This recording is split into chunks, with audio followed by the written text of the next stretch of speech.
Welcome to the Scientific Investor channel, where I present crypto and science behind investing. Today, crypto market is actually in green, but guys, don't focus on that, because in this video, we have much more vital information to share.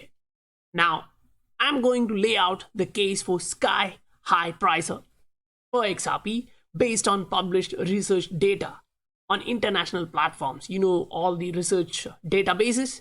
Now, yes, some of it may be hard to digest, but I will make it easy for you guys. I'll actually take you guys through all of these published research data. Now, we have to answer some important questions before establishing facts about XRP price. Now, like the first one will be why liquidity is important, why XRP for liquidity. Then why XRapid has been rebranded as ODL. Why remittance is important. Which area will XRP affect? Is it only remittance market or is there any other markets? Towards what target market value is XRP being positioned by Ripple? Finally, is Ripple's vision scientifically proven? Is there, a research gap in which they can jump into? Is it valid? I will answer all of these questions in this video using data and information with scientific values. Stay tuned, guys. Don't miss this because you won't see this type of content anywhere else. Now, there are a lot of naysayers, and others who don't know what they're talking about. They talk based on news which is shown in mass media. Most of the time, it is just to misdirect the retailers. And here in this channel, I prepare with scientific research data and present easy to digest information most of the time. But from now, I think you guys should also know about research publications because often these are funded by governments and giants in the industry to put framework for the coming decade.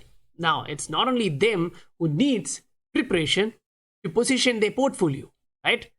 We should also have that information. We should also get that priority. Why it's not for us? It is we can also do that. As we are explaining the truth, it may be a lot of scientific data, but bear with me.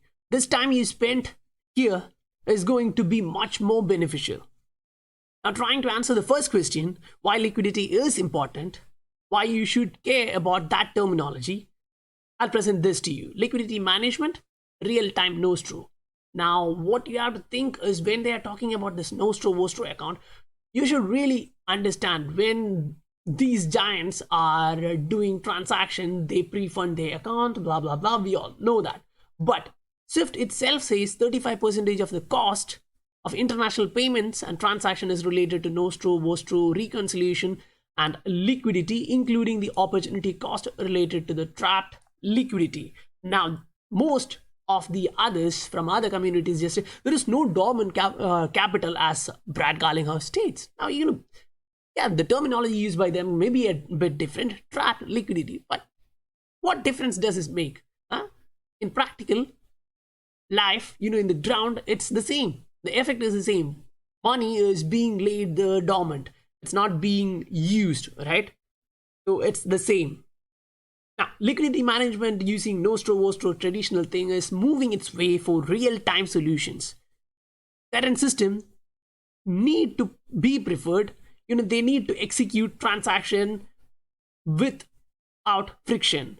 And, with friction, that means 35% of the cost of all the international payment is because of this reason we just pointed out here. If you guys recognize value from this video, please do like, subscribe, and press the bell notification icon. Now, why XRP? I think you guys already know that. Still, just a couple of words. It's scalability, it's interoperability, frictionless payment in real time, and it's dirt cheap price for all the transactions whenever you do because it's highly scalable. It doesn't increase that much. And central banks don't want to directly let its citizens use central bank digital currencies. Now, why is that? It's because of the information. Now, did Fed just reveal its plan for a digital dollar replacement? Now, the key in this article is at the bottom. I would directly argue that this guy is stating, if Fed or a central bank is directly using a digital fiat for the transactions. Now his words are like this: could be one of the most dangerous steps ever taken by a government agency, because the ability to track all the transactions in an economy and prohibit transactions for any reasons in terms of future individual freedom. Now this is a nightmare in terms of freedom. So that's the reason in our previous videos we actually showcase some information regarding this, right? Central bank digital currencies are not directly for the common man. They are actually preparing it in a different way. The framework is set out like they will be running in the background. They won't be directly using it. It will be more similar to that of what XRP is being used currently. Say you are sending dollar to yen from US to Japan. You're just going to your bank or using your online application and sending that. But what happens in the background is, say for example, USD, digital USD is being transferred into XRP, a bridge, and then to yen. This is a possibility, right? So in that aspect, they don't have much information in that. But if it comes into a domestic economy, it's entirely different. Rather than looking at the cross-border payments, it's entirely different. So why XRP? Say just in Japan, the domestic payments are so high with friction. So that's the reason Ripple established itself in Japan first. They reduce the friction there. Thus, the banking giants now understand the value of this technology. They're adopting it and they are promoting it. So that's the reason for using XRP. The next question which we will answer here is why XRapid has been rebranded as on-demand liquidity, or ODL.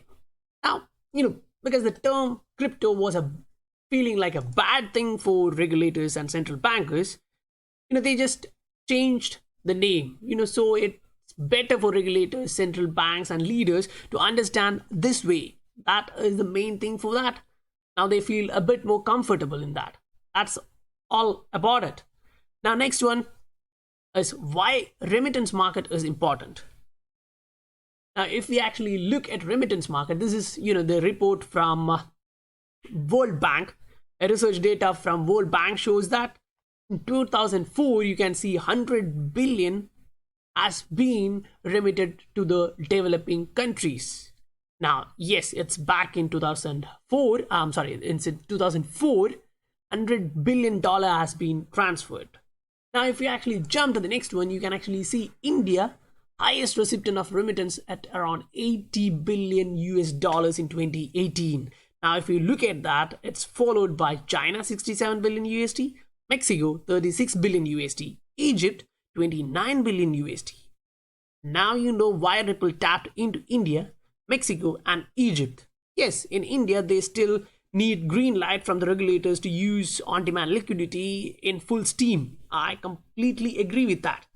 But what you actually have to understand is why remittance market is important, because remittance market is so important because from early days, say this is an article from 1995 showing you that electronic commerce payment is a requirement. They actually found the research gap there. It's a need in the market. Now looking at the costs associated with the remittance, you can actually see there's a lot of studies being conducted in different countries, and they actually come up with this. Say transaction cost, it's simple, transaction cost is fixed cost with variable cost. Now what is fixed cost? Again, commission plus transfer fees plus taxes. What is variable? Execution cost, opportunity cost. Now what is execution cost? Price. It's getting really complicated for an ordinary individual to understand, but this is the background what is happening for a remittance. When you remit your money from one country to other, it's just easy because you're paying that extra money, right? Now that's not important when you're using this new technology. So that is the reason they are directly jumping into remittance market, because as we know, remittance market is huge. Next one is, which area will XRP cover? Is it only the remittance market? Of course not. It has a lot of area in the economy to cover, but remittance and securities trading can be much more suited for this because there's a lot of volume and need for liquidity. Now if we actually, now we just looked at the remittance market, right? So in the remittance market we understood there is a lot of requirement, and when you actually look at the trading area for securities, you can see that just from 2000 to 2017 in one area of treasury securities in US, it's 500 billion in dollars. Now that's not actually something really small. That's not something really small, because if you are looking at the trading, you can actually see there is friction even in securities trading, because rapidly expanding volumes for foreign exchange and securities trading are increasingly at variance with requirements for cost-effective, efficient electronic payment system. Now what you have to think is for making low value payments. Ripple as a company has highlighted this always, almost all the time. This was published in 1995, guys. Think. The framework was laid so back and the research gap was still there. It's Ripple, the company, who came in, took that initiative to do this. Now, if you don't, just concentrate in one area when you move within this article. Now, yes, going through the entire article will be difficult, but what I'll try to do is, the international systems of exchange, when they are looking at international trade, the cross-border payments become an issue. You actually need that to happen in a high volume. Now, banking and securities market, just if you look at, this sentence, the world foreign exchange market alone is estimated to be worth more than $1 trillion per 1995, compared to total world trade in goods and services only 4 trillion. Now what we have to really think about that is, this is really old data suggesting $4 trillion. What would it be now? How much times it, let's say maybe 20. I'll actually go through the actual one and point that out to you guys without delay. But what you also have to think is, McKinsey estimates that the value of world financial assets will rise from $35 trillion in 1992 to 83 trillion 1995. Wow. By the year 2000. So guys, we are at the year 2020.